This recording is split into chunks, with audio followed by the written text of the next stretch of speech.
27 anos de idade e 70 de carreira, a grande voz da comunicação do Brasil abre as portas da sua casa, em Petrópolis, no Rio de Janeiro, para uma conversa agradável numa tarde chuvosa. Cid Moreira, que chama Cid Moreira mesmo, não é nome artístico. E você é o Wagner Cantori. Olha, eu tô emocionado aqui de ouvir meu nome na sua voz. Cid, então, mas descobri aqui, estudando para ter essa entrevista com você, de que Cid Moreira é o seu nome de registro mesmo. Eu achava que era um nome artístico. Muita gente pensa que é Aparecido, né? Que Sidney. Sidney. Mas a gente tem que enfrentar isso com alegria, né? Todo mundo quer ouvir um boa noite do Cid Moreira, né? Até hoje. Até hoje. Não sei porquê, né? Todo mundo... Eu sei porquê. 27 anos, toda a família brasileira ouvindo o seu boa noite. Engraçado que eu ouço nas gravações o meu boa noite, eu não vejo nada demais, pô. Eu não sei o que todo mundo vê, né? Não sei, faz um boa noite aí pra gente ver. Boa noite. Nesses 27 anos, sentado na bancada do Jornal Nacional, desde a sua estreia em setembro de 1969, Cid Moreira disse mais de 8.900 boa noites para as famílias brasileiras. Boa noite, boa noite, boa noite, boa noite, boa noite. Cid, a gente antes de começar a entrevista aqui, você estava me mostrando alguns poemas que você está gravando agora. Me fala dessa nova fase, desse novo estilo de locução que você está fazendo. Pois é, uma fase que, na realidade, essa fase começou no meu início no rádio, os primeiros passos no rádio. Comecei em Taubaté, na difusora de Taubaté, e eu tinha um colega lá, considerado o locutor, né? Que eu admirava, todos admiravam ele. E ele tinha um programa à noite, dedicado a poetas. E eu era fã dele e não sei por que também me sentia atraído por poemas e poesia, essa coisa toda, só que eu não tinha gabarito nenhum para isso, né? Então eu ia lá, ouvia o cara à noite e tal, ele me convidava, vai lá, tá, no meu programa e tal. Eu ia, ficava ouvindo, e um dia lá ele falou, não, eu quero que você também leia um aqui. Eu fiquei tremendo nas bases. Eu ler, não tenho condição, não, fui e acabei lendo, né? Então, os meus primeiros passos foram lá. Eu imagino a porcaria que foi a minha interpretação. Eu não acho que você é exigente demais. Eu tenho consciência disso, entende? O presente eu estou estudando textos do Drummond de Andrade, Carlos Drummond de Andrade, Quintana, um poeta gaúcho, famoso, e outros. Ô Cid, agora teve essa locução, coisas que ficaram muito em exposição, né? Jornal Nacional, Fantástico, o Mr. M dentro do Fantástico, as suas locuções de textos bíblicos, uma coisa muito diferente da outra. E hoje as poesias, existe um outro Cid Moreira também fazendo essas narrações, né? Bom, isso porque eu mostrei para você as gravações, né? Mas elas estão no YouTube também, devagarinho eu estou botando e tal, e vamos ver como vai ser essa receptividade aí do público. Mas o que eu acho incrível é que não existe uma marca... bom, eu como Cid Moreira, apresentador mais conhecido do Brasil, consegui imprimir essa marca. Então agora até o fim da minha vida eu vou fazer narrações desse jeito, dessa marca que eu imprimi. Não é assim que você faz. Eu sempre combati esse tipo de pensamento, sabia? Uma vez eu estava passando pelo corredor da rádio e alguém... 3 colegas conversando, mas eu ouvi, falou baixinho, esse é traidor. Aí eu voltei para tirar satisfação. Quem é? Traidor de quê? Não, a gente está falando aqui que você não usa mais o nosso R. Você sabe qual é o R, né? Aquele... Radiodifusora. É isso. Eu falei assim, eu não sei, mas eu gosto de evoluir, sabia? Isso aí. E pronto. É porque eu observo, assim, durante esses esse tempo todo que eu, como profissional, né? Que as pessoas criam um tipo e morrem nesse tipo. Assumem aquele tipo e não procuram sair dali. Então passa a época daquele tipo e a pessoa vira a página, né? Então a página minha vai virando, eu vou inventando outra, vou inventando. E eu acho que isso aí. eu acho, Cid, que esse é o grande diferencial, porque todo mundo fala Cid Moreira, a grande voz do Brasil, e realmente você tem uma grande O negócio voz. é o seguinte, eu amo a minha profissão. Então, ela vai fraquejando de um lado, eu vou inventando o outro, vou inventando. Né? Agora, incrível a tua carreira ter começado como ela começou, né? Porque você tinha escolhido a carreira de contabilidade. Não, na realidade eu não escolhi. Aconteceu? Foi o que eu poderia fazer, entende? Que eu estava na rádio, trabalhando na rádio, e o horário que eu tinha disponível para algum curso era aquele, à noite, no período da noite. Então, eu não tinha atração nenhuma, como não tenho. Por números. Mas fiz, eu tinha que fazer um curso, então eu fiz esse. Agora, o teste que te chamaram para fazer na rádio a primeira vez foi quase uma armadilha, né? Porque você ia fazer uma entrevista para trabalhar na contabilidade, não foi isso? Você andou lendo o livro da minha mulher. Tá aqui, ó. Não, tá ali em cima da mesa. Livro boa incrível. noite, né? Boa noite. Eu cheguei na rádio, na hora que eles marcaram, eu disse, fulano está te esperando lá. Aí eu fui para falar com ele, ele falou, também, está aqui, os textos estão aqui. Aí, quando ele falou isso, peraí, está havendo um engano. Aí eu pedi para fazer o estágio aqui na parte, na área aí da contabilidade. Não, mas ele me disse que ouviu você falando, agora eu montei, agora eu quero ouvir também. Aí o coração... O coração disparou. Ó, tinha que segurar o beijo. A mão era uma cartolina com aqueles horários embaixo e a data. Né? E era assim, época de verão. Colou na minha mão. Botava a mão, a cartolina vinha junto e o coração disparando. Mas mesmo assim, eu fui lá, gostaram do timbre e no mesmo dia, já junto com alguém, já estava lendo um texto ali, quase morrendo e tal, mas estou aqui, né? Ô Cid, e você nunca cantou?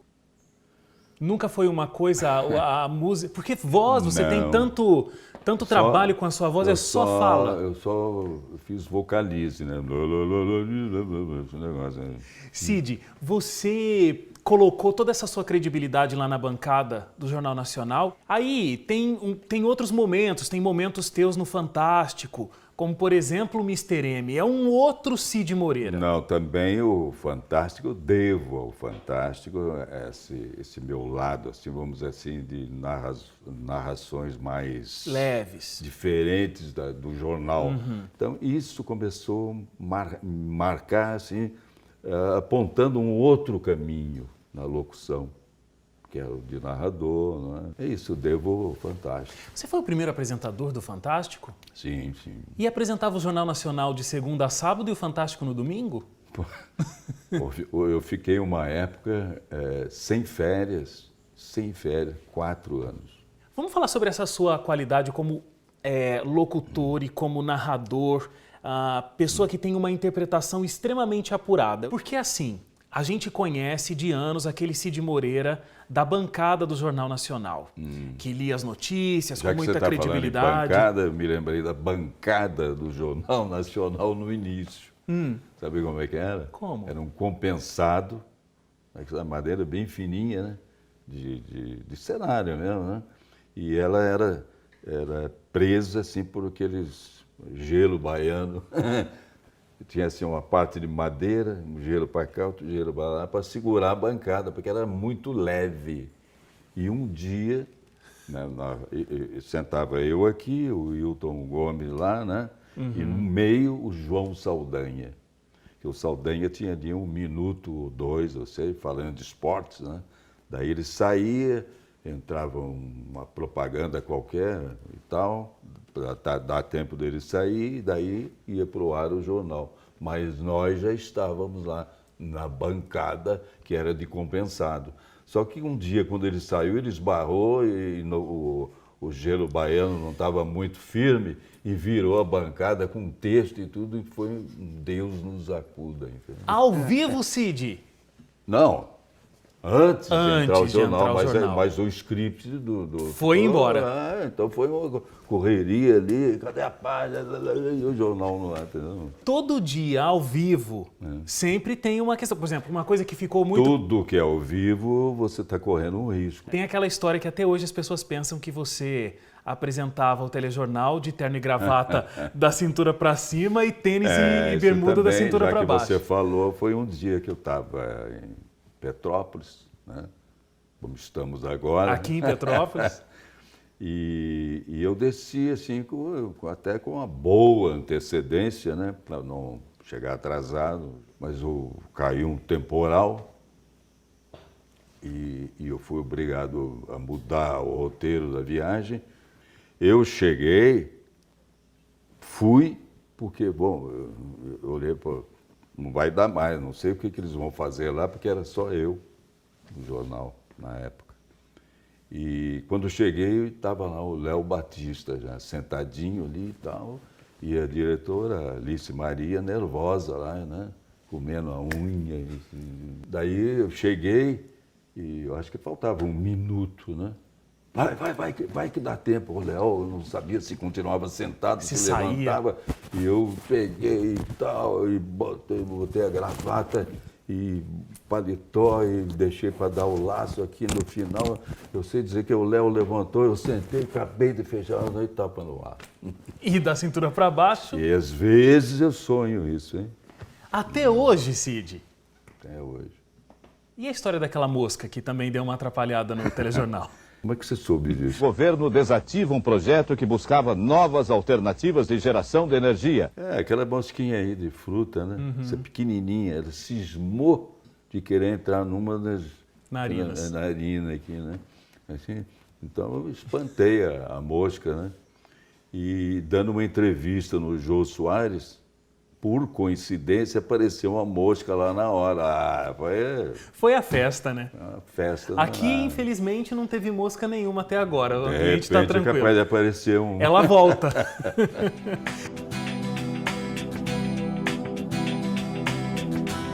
E agora a Fátima veio aqui para conversar um pouco com a gente também. Tudo bom, Wagner? Fátima, primeiro eu quero te agradecer porque você me ajudou muito nessa entrevista. Porque, olha, li o seu livro, Boa Noite, conheci a história toda do Cid Moreira. Aliás, Cid, dá licença de eu fazer um elogio aqui para a Fátima. Grande autora. Mas eu fico feliz que você tenha Não, gostei gostado. muito e não fique só nesse. Escreva outro. Vou fazer a segunda parte. Isso, Cid Moreira 2, A Missão. É. Aproveitar que a Fátima está aqui. Vocês são um casal que parece que vivem uma vida de muito cuidado um com o outro, uma vida de o amor na maturidade. Eu vou te contar, eu não queria falar para vocês, mas olha só como ele me trata. Ele me quebrou o braço, né, Cid? Eu não ando na linha, ele me quebra o braço. Brincadeira, eu levei um tombo e infelizmente rompi um tendão. Mas é exatamente isso que você falou da maturidade, a gente ri das loucuras do outro. Como é que foi encontrar a Fátima e essa parceria de vida, Cid? Essa é uma história que dá uma novela. Eu estava num torneio de tênis, fui convidado para o torneio de tênis, relutei a aceitar o convite, mas eu fui e graças a esse torneio, ela era repórter da Caras, né? Foi me entrevistar. Ela começou a entrevista e não terminou ainda. Continua me entrevistando. Até hoje entrevistando. Eu não consigo entender como duas pessoas tão diferentes conseguem viver relativamente à harmonia, né, menina? Não Porque só a diferente, casal mas morto também é que não, né? com idades diferentes, gerações diferentes. Diferente, Então, Mas vocês curtem coisas muito parecidas, né? Vocês gostam de visitar a profissão igual, vocês gostam de visitar cidades aí do interior, curtir essa calma. Tem esse lado ele é que jornalista, eu também, então eu aprendo muito com ele. aprendeu a bater uma bolinha de de tênis. tênis com ele, né? A locução também, né? Que eu trabalhava em rádio, eu trabalhei na CBN, eu trabalhei na rádio no interior de São Paulo, onde eu comecei. Metropolitana, que eu tenho o maior carinho de todos os meus amigos lá. E eu fico imaginando quando eu gaguejava no começo, um sufoco, e fico imaginando que eu ia ter aula de grátis. Ia ter aula grátis a vida inteira. Com o maior locutor do Brasil. Você vê como era interesseira, né? Foi isso, Cid. Então foi por isso. Agora eu descobri, eu estava desconfiado de alguma coisa. 15 anos, você demorou demais. Tá? Precisei vir aqui fazer essa entrevista para o Cid descobrir.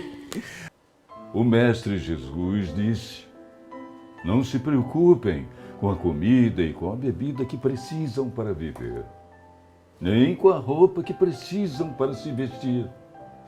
Afinal, será que a vida não é mais importante do que a comida? E será que o corpo não é mais importante do que as roupas? Vejam os passarinhos que voam pelo céu. Eles não semeiam, não colhem, nem guardam comida em depósitos. No entanto, o Pai de vocês que está no céu dá de comer a eles. E como é que você começou a estudar a Bíblia, Cid? A minha fase bíblica começou na década, no final do século, na década de 90, quando eu gravei Salmos. Gravei Salmos, foi um sucesso também. Eu, desde pequeno, que eu tinha conhecimento da Bíblia.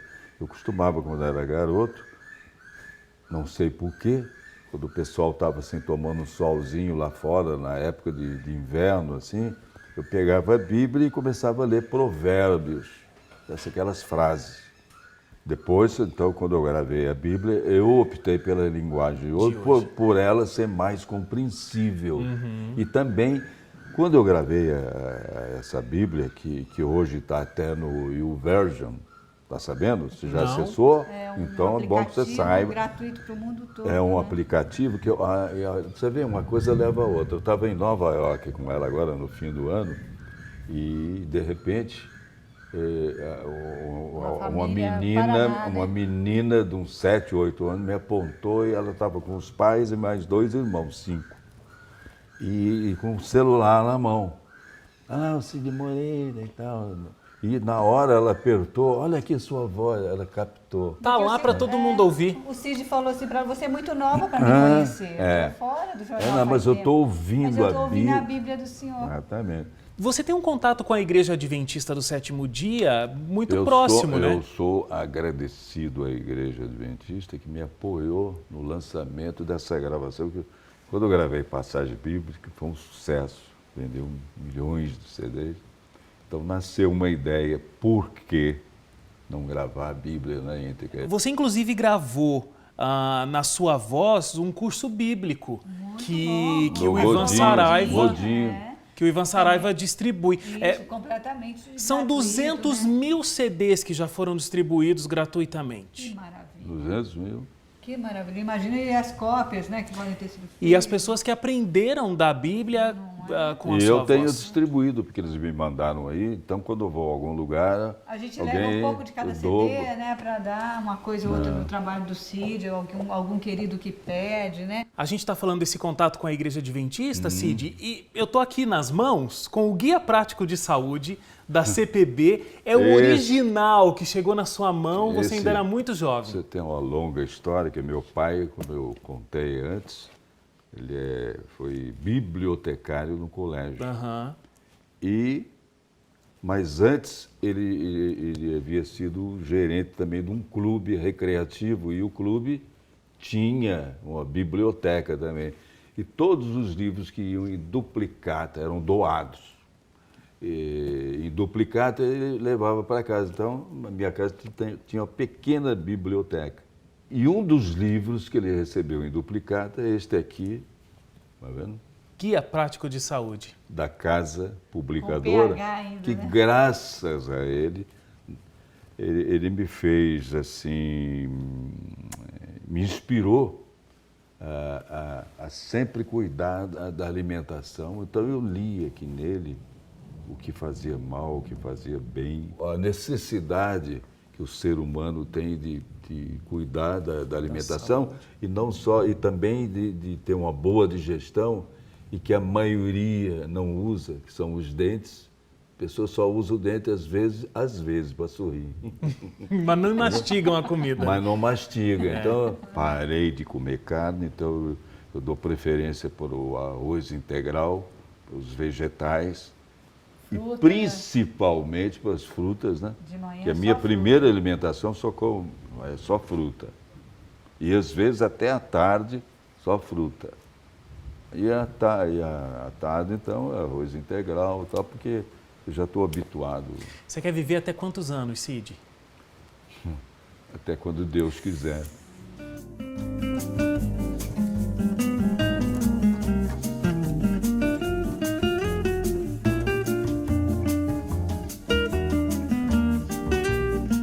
Vou te mostrar umas fotos aqui, nosso quadro Porta-Retratos. São fotos de toda a sua profissão, também algumas coisas especiais. Você me diz a primeira coisa que vem na sua cabeça quando você vira a foto, tá bom? Primeira foto tá aí, eu e o Chapelin. Foi o seu maior companheiro de apresentação, né? Quem foi o mais que ficou mais tempo junto. tempo comigo na bancada. Como foi essa parceria? Ótima, maravilhosa.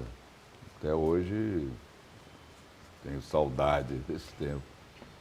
Essa foto, Cid, uma cobertura muito especial. Essa foi a chegada do homem à Lua, mas não foi no Jornal Nacional, Foi porque antes. ele não estava no ar ainda. Quando o homem pousou na Lua pela primeira vez, eu e o Wilton Gomes fomos os narradores, e o Armando Nogueira com o Arnaldo Nisquet, eles os comentaristas. Foi emocionante dar essa notícia? Claro, todos nós ali estávamos emocionados, foi um fato inédito. Né? Agora, um momento que ficou bastante marcado na sua vida também. Esse é do Brizola. famoso editorial do Brizola, que ele ganhou o direito da resposta. E aí você leu. E qualquer um pode checar isso acessando O site, YouTube. o YouTube. Aí. Todos sabem que eu, Leonel Brizola, só posso ocupar espaço na Globo quando amparado pela justiça. Aqui cita o meu nome para ser intrigado, desmerecido e achincalhado perante o povo brasileiro. Como é que foi? Porque ele, no texto dele, falava mal, inclusive, da emissora onde você trabalhava, e você teve que fazer a leitura desse texto. Como é que foi isso? Olha, a direção nesse momento aí, né, me procurou dizendo, como é que você vai ler isso aí? Isso eu perguntei, eu respondi com outra pergunta. E quando eu fiz a primeira, alguém me orientou, então deixa comigo, confie em mim. Então eu fiz um texto assim, monocórdio, né, meio... Não trabalhou tanto a interpretação. Sem muita emoção, né? Agora, Drummond. Drummond foi um grande poeta E aquela locução... Quando ele faleceu, o Jornal Nacional foi encerrado com um poema dele, né? Do José. José, e agora? Um outro momento emocionante da sua carreira foi essa notícia, a morte de Ayrton Senna? Sem dúvida, né? Ele era um ídolo aí na corrida, esporte e tal. Nossos repórteres dão as últimas informações ao vivo de Bolonha, na Itália. Agora, e essa última foto? Essa aí foi, no meu caso, né, foi sensacional, né? Porque firmou, assim, digamos assim, a fase final da minha trajetória neste mundo. Ela me inspirou e me colocou mais perto de Deus. Ô Cid, eu imagino que durante o teu período no Jornal Nacional, talvez você sentisse falta de dar boas notícias, porque as notícias do dia a dia nem sempre eram as melhores, né? Exatamente. Quando eu gravei para o Warner Continental, o Sermão da Montanha, na capa desse LP, aquele, né, de vinil, eu escrevi há 25 anos, um quarto de século, eu levo notícias, como você acabou de dizer, nem sempre boas, a todos os lares do país. Então, a partir de agora, eu quero levar o Evangelho, que são notícias de Deus, e até o último dia da minha vida, e assinei. Então, esse compromisso é que eu estou nessa fase. Estou cumprindo, estou vivendo essa fase agora. Você é o maior locutor que o Brasil tem. Você é o apresentador de televisão mais conhecido que a gente tem no nosso país. São 70 anos de uma carreira de bastante sucesso. Tem algum sonho que você ainda quer realizar profissionalmente? Esse sonho que agora eu estou, né? Continua. Para mim, o carro-chefe, o principal é a Bíblia. Primeiríssimo lugar. Que é um compromisso que eu assumi com Deus e não se pode falhar com ele. Né? Não. Cid, eu quero te agradecer pela entrevista. Grande prazer para mim. Eu não posso negar de que todo dia te ver na televisão, eu tenho a memória muito clara da minha família toda reunida, como a grande maioria das famílias brasileiras, assistindo ao Jornal Nacional, e eu olhei você ali na tela e claro que inspirou grandes jornalistas. Eu acho que você na sua carreira vai ter um grande sucesso, que você é muito simpático, muito competente, e meus parabéns. Né? Agora, uma lágrima escorreu. Muito obrigado, Cid. Muito obrigado.